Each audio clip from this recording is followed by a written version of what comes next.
지금부터 제가 드리는 말씀은 영화 시나리오가 아닙니다. 언젠가 실제로 벌어질 수 있는, 그리고 만약 벌어진다면 인류 역사상 가장 끔찍한 경제적 재앙이 될 시뮬레이션입니다. 2020년 어느 날 밤 경기도 평택과 이천, 그리고 청주, 대한민국의 밤을 대낮처럼 밝히고 있던 거대한 공장들이 일제히 멈춰 섭니다. 원인이 지진이든 전쟁이든 아니면 테러든 그건 중요하지 않습니다. 중요한 건 지구상에서 가장 정밀하고 가장 거대한 반도체 생산 라인이 가동을 멈췄다는 사실 하나입니다. 클린룸의 공조기가 멈추고 웨이퍼 위로 미세한 먼지가 내려앉기 시작합니다. 단 몇 분의 정전만으로도 수천억 원이 증발하는 이곳에서 영구적인 셧다운이 발생한 겁니다. 자, 이제 무슨 일이 벌어질까요? 아마 여러분은 이렇게 생각하실 겁니다. 삼성전자 주가가 폭락하겠네. 반도체 대란이 일어나서 아이폰 신모델 출시가 늦어지겠네. 컴퓨터 부품 가격이 좀 오르려나 하고 말이죠. 하지만 장담하건대 그 정도는 애교 수준입니다. 사건 발생 24시간 후 전 세계의 주식 시장은 검은 월요일을 맞이합니다. 뉴욕 증시 나스닥은 개장과 동시에 서킷 브레이커가 발동되어 거래가 중단됩니다. 애플, 구글, 아마존, 마이크로소프트, 엔비디아, 우리가 아는 빅테크 기업들의 주가가 수직으로 곤두박질칩니다. 단순히 부품을 못 구해서가 아닙니다. 이들의 데이터 센터를 유지할 새로운 메모리 공급이 끊겼기 때문입니다. 구글의 검색 엔진, 유튜브의 영상 재생, 아마존의 클라우드 서버는 몇 초마다 엄청난 양의 데이터를 쓰고 지우며 수명을 다해가는 메모리 칩을 실시간으로 교체해 줘야만 돌아갑니다. 그런데 그 교체용 혈액 공급이 끊긴 겁니다. 3일이 지나면 전 세계 데이터 센터들은 비상 모드에 돌입합니다. 트래픽을 감당하지 못해 서버가 다운되기 시작합니다. 유튜브가 멈추고 넷플릭스가 끊기는 건 약과입니다. 금융 전산망이 마비되면서 신용카드 결제가 먹통이 되고 은행 업무가 중단됩니다. 당신의 통장 장호가 사라지는 건 아니지만 당신은 그 돈을 꺼낼 수도 보낼 수도 없게 됩니다. 일주일 후 세계 경제는 1929년 대공황보다 더 깊은 침체의 늪으로 빠져듭니다. 자동차 공장은 멈춰 선지 오래입니다.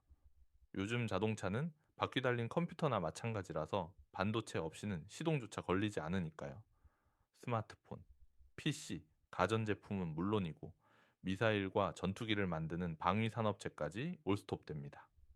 사람들은 마트에서 생필품을 사재기하기 시작하지만 물류 시스템이 마비되어 물건이 들어오지 않습니다. 이 모든 사태의 원인은 단 하나. 한반도의 작은 땅덩어리에서 만들어지던 얇은 실리콘 조각이 사라졌기 때문입니다.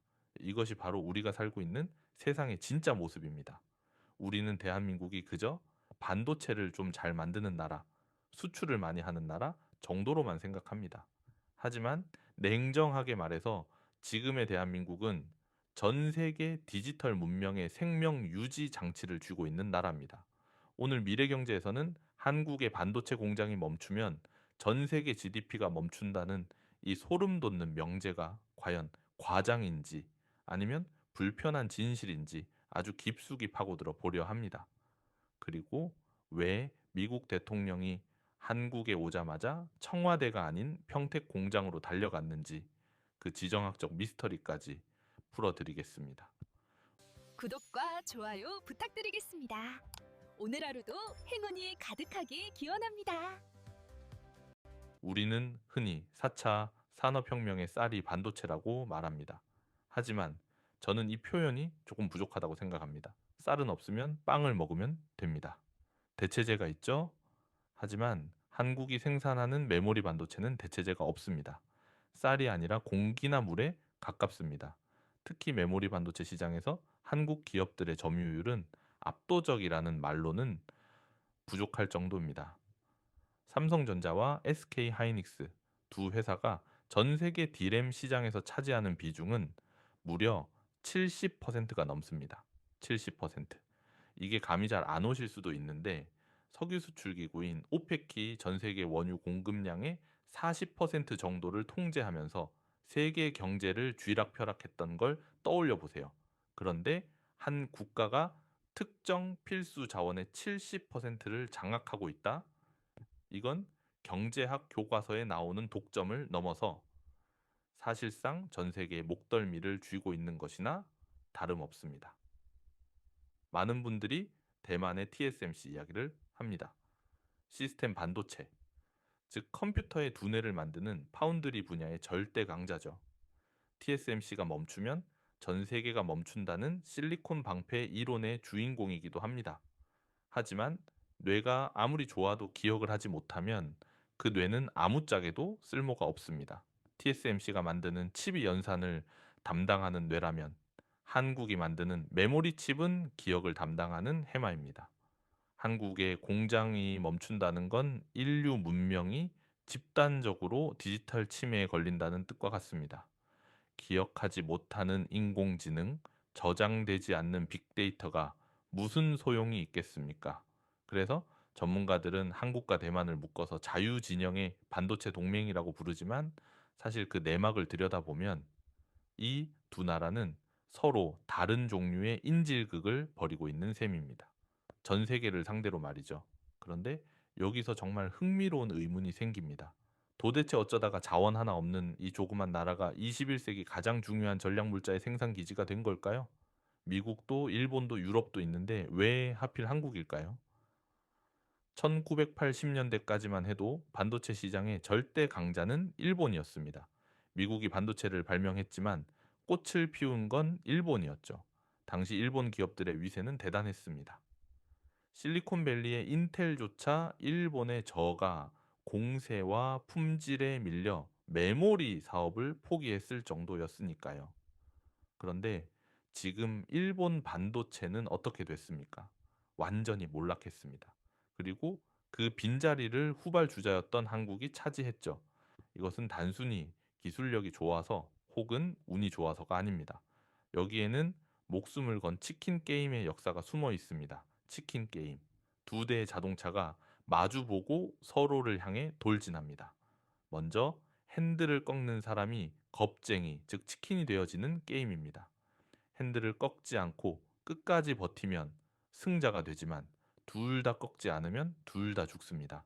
1990년대와 2000년대 반도체 시장은 말 그대로 피 튀기는 치킨 게임의 연속이었습니다. 삼성전자는 불황이 찾아올 때마다 오히려 공장을 더 짓고 생산량을 늘리는 미친 전략을 구사했습니다. 가격을 원가 이하로 떨어뜨려서 경쟁자들을 말려 죽이는 전략이었죠. 독일의 키만다, 일본의 엘피다 같은 쟁쟁한 기업들이 이 무자비한 게임에서 버티지 못하고 파산했습니다. 수조 원의 적자를 보면서도 끝까지 엑셀을 밟았던 한국 기업들의 광기, 어린 승부수가 지금의 독점적 지위를 만든 겁니다. 그 결과 전 세계 메모리 반도체 공급망은 한국이라는 좁은 병목 구간을 통과하지 않으면 안 되게 구조화되어 버렸습니다. 이것은 우리에게 엄청난 축복이자 동시에 끔찍한 저주가 되었습니다. 실리콘 방패라는 말을 들어보셨을 겁니다. 반도체 공장이 방패가 되어 국가를 지켜준다는 이론입니다. 만약 한반도의 전쟁 위기가 고조되면 미국은 자국의 안보 자산을 총동원해서라도 한국을 지킬 수밖에 없습니다. 왜냐하면 평택과 이천의 공장이 파괴되는 순간 미국의 경제도 붕괴하니까요. 중국 역시 마찬가지입니다. 중국은 세계 최대의 반도체 수입국입니다. 한국산 반도체 없이는 중국의 화웨이도, 샤오미도, 알리바바도 존재할 수 없습니다. 그래서 한국의 반도체 공장은 역설적으로 한반도의 평화를 유지하는 가장 강력한 억지력이 되었습니다.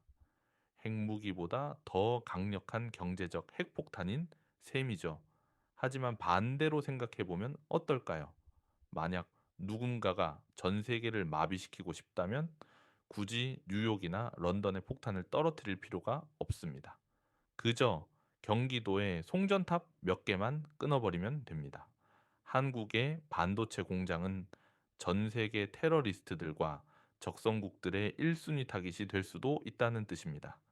실제로 최근 미중 패권 전쟁이 격화되면서 미국은 한국에게 끊임없이 요구하고 있습니다. 공장을 미국 땅에 지어라. 너희 나라 너무 위험하다. 최전방에 우리의 생명줄을 맡겨둘 수 없다.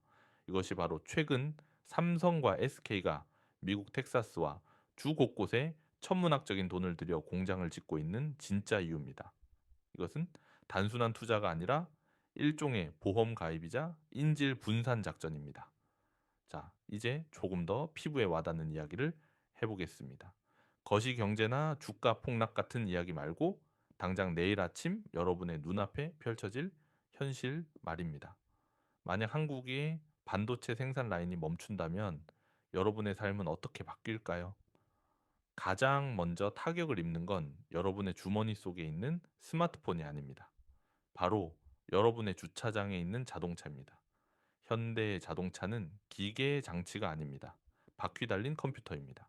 엔진 제어부터 브레이크, 에어백, 인포테인먼트 시스템까지 자동차 한 대에는 최소 300개에서 많게는 3000개가 넘는 반도체가 들어갑니다. 코로나 팬데믹 당시 차량용 반도체가 부족해서 신차를 받는데 1년 넘게 걸렸던 기억 나시죠? 그때 부족했던 건 아주 기초적인 반도체였습니다. 그런데 만약 삼성과 하이닉스가 생산하는 그 첨단 메모리 반도체가 끊긴다? 그건 단순히 출고가 늦어지는 문제가 아닙니다. 자율주행, 전기차, 커넥티드 카 같은 미래 모빌리티 산업 자체가 그 즉시 사망 선고를 받는 겁니다. 테슬라의 오토파일럿도 현대차의 자율주행도 한국산 메모리가 없으면 장님이나 다름없으니까요. 더 끔찍한 시나리오는 병원에서 벌어집니다. 여러분이 건강검진을 받을 때 들어가는 MRI나 CT 같은 정밀 의료기기들은 슈퍼컴퓨터급의 데이터 처리 능력을 요구합니다. 이곳에 들어가는 고성능 메모리 칩의 공급이 중단되면 기계가 고장났을 때 수리할 부품이 없게 됩니다. 생명을 유지하는 인공호흡기, 심장 박동 조절기, 수술용 로봇까지 모든 첨단 의료 장비가 고철 덩어리로 변해가는 상황. 상상만 해도 끔찍하지 않습니까? 한국의 공장이 멈춘다는 건 전 세계 병원의 수술실 불이 꺼진다는 것과 같은 의미입니다. 이것이 제가 서두에 한국산 반도체는 쌀이 아니라 산소라고 말씀드린 이유입니다. 없으면 배가 고픈 게 아니라 숨이 막혀 죽습니다. 그렇다면 여기서 한 가지 의문이 드실 겁니다. 아니, 그렇게 중요한 거면 미국이나 중국이 직접 만들면 되는 거 아니야? 돈도 많고 땅도 넓은 나라들이 왜 한국만 쳐다보고 있는 거야? 네, 아주 합리적인 질문입니다.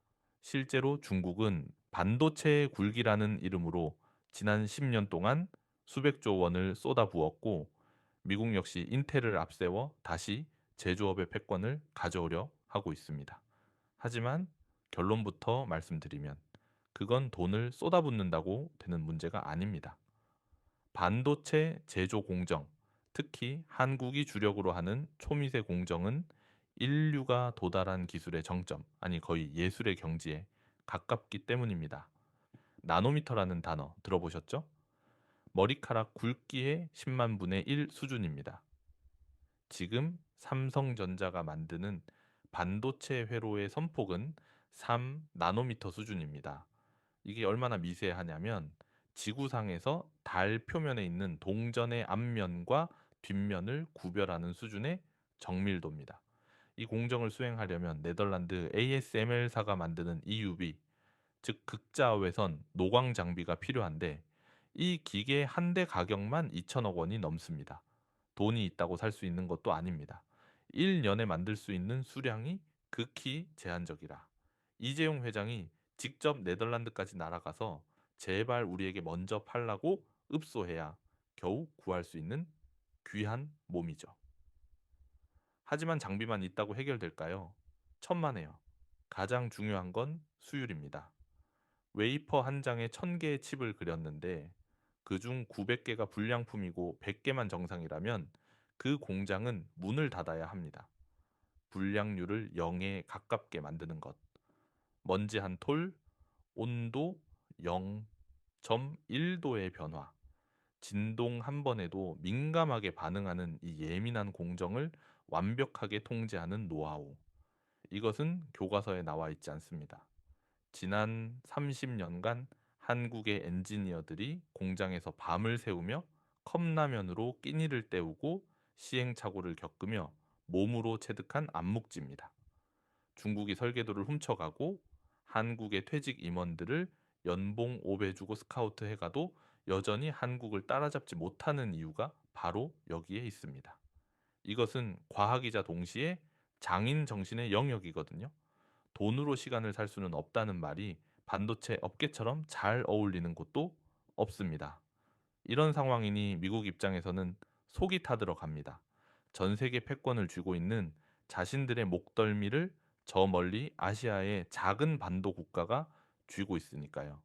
게다가 그 나라는 북한이라는 핵무장 국가와 휴전선을 맞대고 있습니다. 언제 전쟁이 터져도 이상하지 않은 화약고 위에 세계 경제의 심장이 놓여 있는 꼴입니다. 그래서 바이든 대통령이 취임하자마자 반도체 웨이퍼를 손에 들고 흔들며 이것은 인프라이자 국가 안보라고 외친 겁니다. 그리고 반도체 지원법, 칩스법을 통과시켰죠. 내용은 간단합니다. 한국, 너네 공장 미국으로 가져와. 우리 땅에서 만들어. 보조금 줄게. 대신 중국에는 공장 짓지 마. 장비도 팔지 마. 이것은 한국에게 엄청난 딜레마를 안겨줍니다. 미국은 우리의 안보 동맹이자 기술의 원천입니다. 반도체를 만드는 장비와 소프트웨어, 원천 기술은 대부분 미국 것이니까요. 미국 말을 안 들으면 당장 공장을 돌릴 수가 없습니다. 그런데 반대편에는 중국이 있습니다. 중국은 우리의 최대 고객입니다. 우리가 만든 반도체의 40% 이상을 중국이 사갑니다. 게다가 삼성과 하이닉스의 거대한 공장이 이미 중국 시안과 우시에 돌아가고 있습니다. 미국 편을 들자니 최대 고객인 중국이 보복할 것이고 중국 눈치를 보자니 미국의 기술 제재가 두렵습니다. 고래 싸움에 등 터지는 새우가 아니라 두 거인 사이에서 양쪽 팔을 잡힌 채 찢겨질 위기에 처한 것이 바로 지금 대한민국 반도체 산업의 현실입니다. 자, 이제 이야기의 마지막 챕터이자 가장 흥미진진한 미래의 전장으로 여러분을 안내하겠습니다. 지금까지 우리가 메모리 반도체라는 저장 창고를 두고 싸웠다면 이제부터 펼쳐질 두 번째 대전의 핵심은 바로 생각의 속도입니다. 바야흐로 인공지능 AI의 시대가 도래했기 때문입니다. 챗 GPT가 소설을 쓰고 미드저니가 그림을 그리는 세상. 여러분은 이 인공지능들이 어디에 살고 있다고 생각하십니까? 구름 위, 아니면 미국 캘리포니아의 어느 서버실? 반은 맞고 반은 틀렸습니다. 인공지능의 영혼은 미국에서 만들어졌을지 몰라도 그 육체는 한국산 부품으로 이루어져 있기 때문입니다. 여기서 HBM이라는 단어를 반드시 기억하셔야 합니다. 고대 역폭 메모리. 이름이 좀 어렵죠? 쉽게 설명해 드리겠습니다. 기존의 반도체가 1차선 도로였다면 HBM은 1000차선 고속도로입니다. 인공지능은 엄청난 양의 데이터를 한꺼번에 집어삼키고 처리해야 합니다.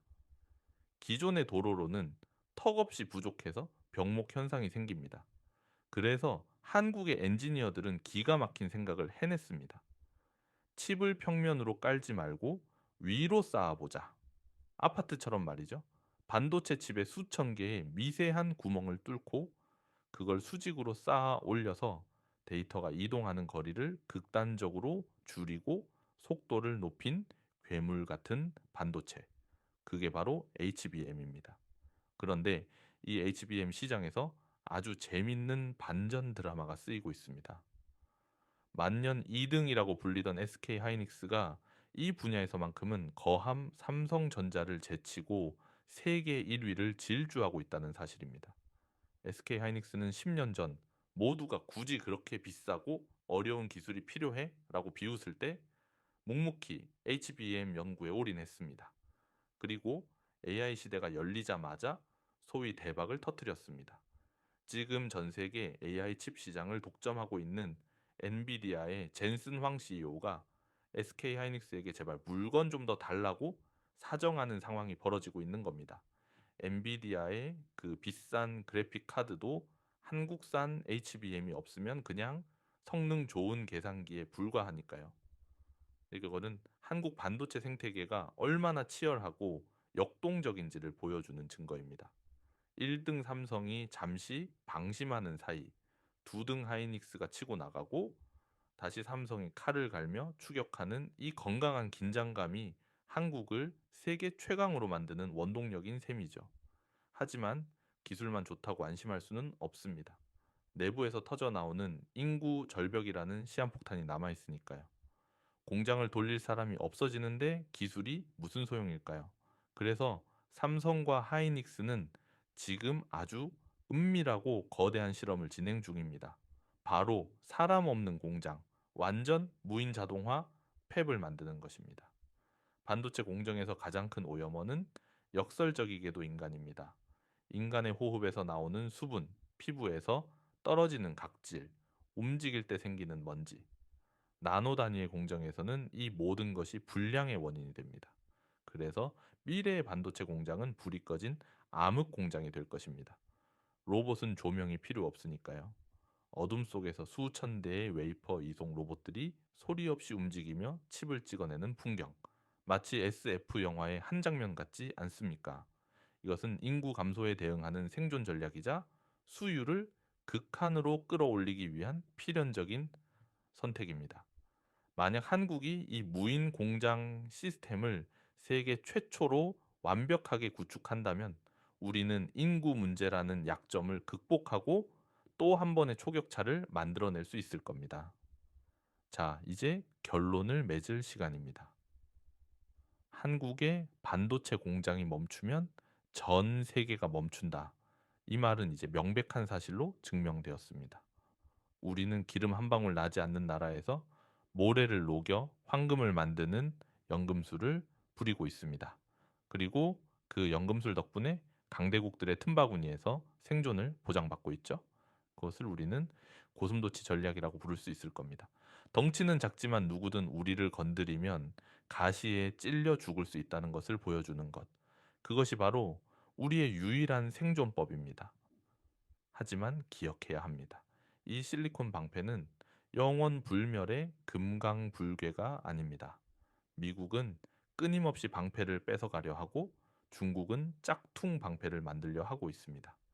우리가 잠시라도 한눈을 팔거나 현실에 안주하는 순간 이 방패는 녹슬어 버릴 것이고 그때 우리는 강대국들의 먹잇감으로 전락할지도 모릅니다.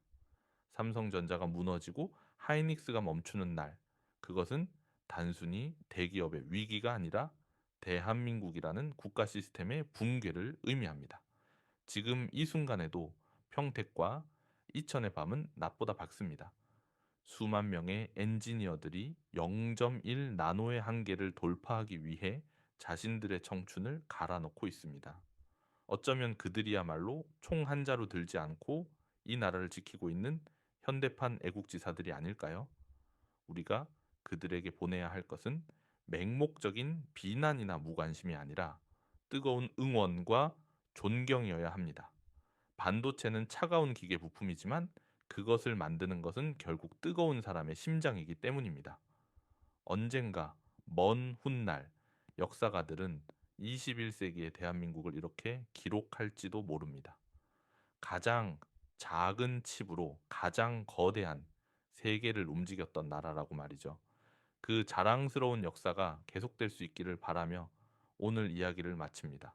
내 주머니 속의 스마트폰 그리고 지금 여러분이 보고 계신 이 화면 뒤에 숨겨진 치열한 생존 전쟁을 기억해 주십시오.